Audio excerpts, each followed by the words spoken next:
চাচি আমাকে একবার বলেছিলেন যে তিনি অন্ধকারে একা থাকতে খুব ভয় পান, তাই তিনি প্রায়ই আমাকে তার ঘরে ডেকে নিয়ে যেতেন। একদিন বাড়িতে আমাদের দুজন ছাড়া আর কেউ ছিল না। হঠাৎ প্রচণ্ড ঝড় ও বৃষ্টি শুরু হলো। চাচি আমাকে তার ঘরে ডাকলেন। যখন ঘরে ঢুকলাম, চাচিকে দেখে আমি চমকে গেলাম, কারণ তিনি অনেক সুন্দর ছোট জামা পরেছিলেন।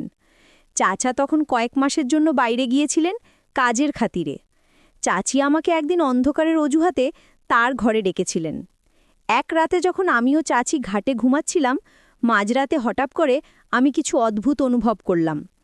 চোখ খুলতেই যা দেখলাম তাতে আমি অবাক হয়ে গেলাম। তারপর চাচি আমাকে দিয়ে জোর করে বাকিটা গল্পটা শোনাচ্ছে। আমার নাম অর্ণব, আমি ২১ বছর বয়সী। আমার চাচি ছিলেন অনেক সুন্দর আর অনেক ফর্সা, যে কেউ তাকে দেখলে মুগ্ধ হয়ে যাবেন। চাচাও তার রূপের প্রেমে পড়ে তাকে বিয়ে করেছিলেন। চাচি সব সময় সাজগোজ করে থাকতেন।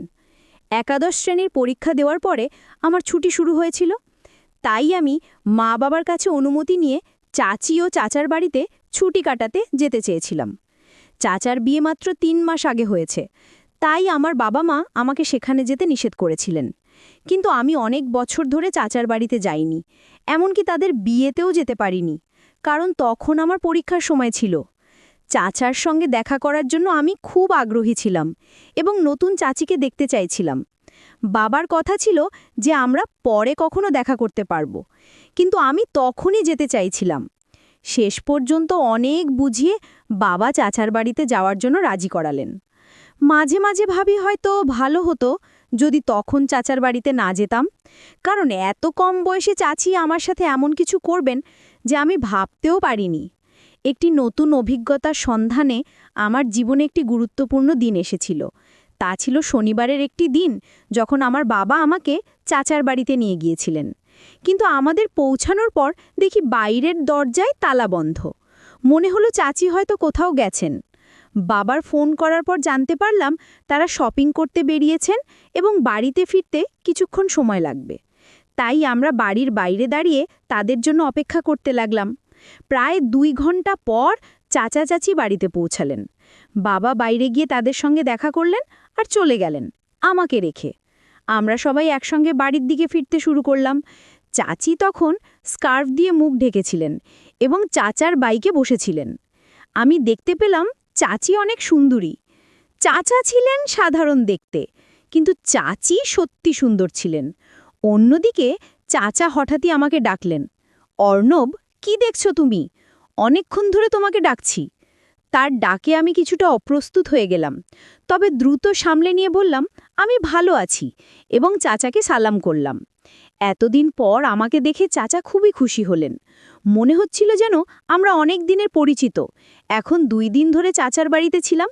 চাচি আমার প্রতি পুরোপুরি যত্নশীল ছিলেন এবং আমার জন্য সবকিছু ঠিক রাখছিলেন। চাচা ও চাচিকে দেখে মনে হচ্ছিল আমি নিশ্চয়ই আমার ছুটির পুরো সময় এখানেই কাটাবো। তবে আমি জানতাম না যে আমার এই সিদ্ধান্ত পরবর্তী সময়ে এমন একটি মন নিতে পারে যা আমার জীবনকে পুরোপুরি পরিবর্তন করে দিবে। আমি আশা থেকেই লক্ষ্য করছিলাম চাচি আমার সঙ্গে অন্যরকমভাবে চলাফেরা করতেন। আমার কাছে বিষয়টা অবাক করার মতো ছিল। আমি মাঝে মাঝে তার দিকে চেয়ে থাকতাম। আমি মনে মনে ভাবতাম এসব চাচির কাছে সামান্য, কারণ তিনি শহরে থাকেন আর শহরে সবাই এরকমভাবে চলাফেরা করে। আমার কাছে অন্যরকম লাগতো, কারণ আমি গ্রাম থেকে এসেছি, সেখানে কেউ এভাবে চলাফেরা করতো না। আমি আসার পর থেকেই চাচি আমার অনেক কাছাকাছি থাকতে শুরু করেছিলেন। তার এমন ব্যবহারে আমি মাঝে মাঝে ভাবতাম আমরা অনেক আগে থেকেই পরিচিত। তৃতীয় দিন সকালে যখন আমি ঘুম থেকে উঠলাম, তখন বেলা ৪টে। ঘর থেকে বেরিয়ে দেখি চাচা ব্যাগ গোছাচ্ছেন। তাকে ব্যাগ গোছাতে দেখে আমি জিজ্ঞাসা করলাম, চাচা, আপনি এত সকালে কোথায় যাচ্ছেন? চাচা বললেন যে তাকে একটি জরুরি কাজে ২ মাসের জন্য বিদেশে যেতে হচ্ছে। আমি হতাশ হয়ে বললাম, কি বলছেন চাচা? আমি তো এখানে মাত্র ২ দিন হলো এসেছি এবং আপনি এত তাড়াতাড়ি চলে যাচ্ছেন। আমি আপনাকে যেতে দেব না। চাচা আমাকে বোঝাতে লাগলেন এটা আমার জন্য একটি গুরুত্বপূর্ণ সুযোগ। যদি আমি হারিয়ে ফেলি তাহলে আমি নিজেকে মূর্খ মনে করব। এই প্রজেক্টে কাজের অভিজ্ঞতা আমাকে ভবিষ্যতে একটি ভালো পদে এনে দিতে পারে। চাচার কথার গুরুত্ব বুঝতে পেরে আমি আর কিছু বললাম না। বললাম, ঠিক আছে, আজ সন্ধ্যায় আমি বাবাকে জানিয়ে দিচ্ছি। এবং আমি নিজের বাড়ি চলে যাব। বাবা এসে আমাকে নিয়ে যাবে, কারণ আপনি না থাকলে আমি এখান থেকে কি করব? চাচা বললেন, অর্ণব, এখন আমি চলে যাচ্ছি, তুমি এখানেই থাকবে এবং তোমার চাচির খেয়াল রাখবে। আমার ফিরে আসা পর্যন্ত তোমাকে এখানেই থাকতে হবে। তার কথা শুনে আমি অবাক হয়ে গেলাম। চাচা না থাকলে আমিও চাচির বাড়িতে একা কিভাবে থাকব? চাচা আরও বললেন, মনে রেখো, তোমার চাচি অন্ধকার থেকে ভয় পায়, তাই যে কোনোভাবে তাকে সাহায্য করতে দ্বিধা করবে না। আমি তখন কিছুটা অস্থির হয়ে পড়েছিলাম এবং চাচি মানে অন্ধকারে ভয়, এটা আমার কল্পনাতেও ছিল না।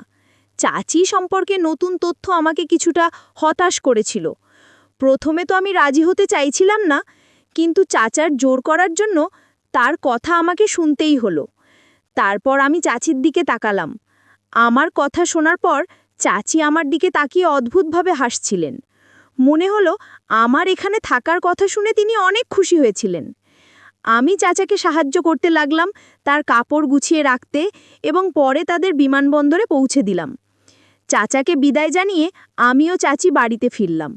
বাড়িতে তখন শুধু আমিও চাচি। আমি চাচার সঙ্গে শহরে ঘুরে বেড়ানোর পরিকল্পনা করেছিলাম, কিন্তু চাচা বেরিয়ে যাওয়ায় সবটা ভেস্তে গেল। তবে এটি ভাবার চেয়েও বেশি গুরুত্বপূর্ণ হলো চাচি। চাচা যাওয়ার পর রাতে নিজের ঘরে বসে মোবাইলে নাটক দেখছিলাম। কিছুক্ষণ নাটক দেখে বিরক্ত লাগলো। ভাবলাম টিভি দেখা যাক, তাই বসার ঘরে গিয়ে টিভি চালিয়ে বসলাম। একটু পর চাচি এসে হেসে বললেন, কী রে অর্ণব, চাচা চলে যাওয়ার পর কি এই বাড়িতে তোমার মন বসছে না?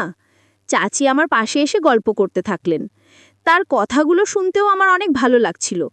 আমি ভাবিনি যে চাচি আমার সঙ্গে এত ফ্রি হয়ে কথা বলবেন। একদিন চাচি আমাকে বললেন, চলো বাইরে একটু ঘুরে আসি। চাচি স্কুটি নিয়ে বের হলেন, আর চাচি স্কুটি চালাচ্ছেন আর আমি পিছনে বসেছিলাম। এতে চাচি খানিকটা অস্বস্তিতে পড়েছিলেন। আমি ঠিক বুঝতে পারছিলাম না এটার মানে কি হতে পারে। বাড়িতে ঢুকে দরজা বন্ধ করার পর হঠাৎ ঘরে সব আলো নিভে গেল। চারপাশ অন্ধকারে ঢেকে গেল। মুহূর্তে আমি তখন চাচির পিছনে দাঁড়িয়েছিলাম। ভয়ে চাচি আমাকে শক্ত করে ধরে ফেললেন। তার এই আচরণে আমি কিছুটা বিস্মিত হয়ে গেলাম। বড় হওয়ার পর এমন অভিজ্ঞতা আগে কখনো হয়নি। বুঝতে না পেরে আমি স্থির হয়ে দাঁড়িয়ে রইলাম। আর তারপর হঠাৎ করে আলো আবার চলে এলো। আলো আসতেই তিনি সোজা হয়ে আমাকে ছেড়ে দিয়ে বললেন, মাফ করে দাও, অন্ধকারে আমি ভয় পেয়েছিলাম, এবং মৃদু হাসি দিয়ে তার ঘরে চলে গেলেন। আমি হতভম্ব হয়ে গেলাম এবং ভাবছিলাম যা ঘটছে তা ঠিক হচ্ছে না। কিছু সময় পরে চাচার বলা কথা মনে পড়ল। চাচা বলেছিলেন চাচি অন্ধকারে ভয় পান এবং তোমার দায়িত্ব তার দেখবার করা। তখন বুঝলাম চাচি আমাকে অন্ধকারের অজুহাতে জড়িয়ে পড়েছিলেন। রাতের বেলা আমি ঘরে গিয়ে শুয়ে পড়লাম, কিন্তু চাচির কথা বারবার আমার মনে চলে আসছিল। তিনি ছিলেন বেশ আধুনিক, আর আমি তো এক গ্রামের ছেলে, তাই তার আচরণগুলো আমার জন্য অনেক অন্যরকম লাগত। হয়তো তার কাছে সামান্য ছিল, কারণ তিনি শহরে থাকেন আর শহরে সবাই এরকমভাবে চলাফেরা করে। আমার কাছে অন্যরকম লাগতো, কারণ আমি গ্রাম থেকে এসেছি, সেখানে কেউ এভাবে চলাফেরা করতো না। আমি আসার পর থেকেই চাচি আমার অনেক কাছাকাছি থাকতে শুরু করেছিলেন। তার এমন ব্যবহারে আমি মাঝে মাঝে ভাবতাম আমরা অনেক আগে থেকেই পরিচিত। তৃতীয় দিন সকালে যখন আমি ঘুম থেকে উঠলাম, তখন বেলা 4টে। ঘর থেকে বেরিয়ে দেখি চাচা ব্যাগ গোছাচ্ছেন। তাকে ব্যাগ গোছাতে দেখে আমি জিজ্ঞাসা করলাম, চাচা, আপনি এত সকালে কোথায় যাচ্ছেন? চাচা বললেন যে তাকে একটি জরুরি কাজে 2 মাসের জন্য বিদেশে যেতে হচ্ছে। আমি হতাশ হয়ে বললাম, কি বলছেন চাচা?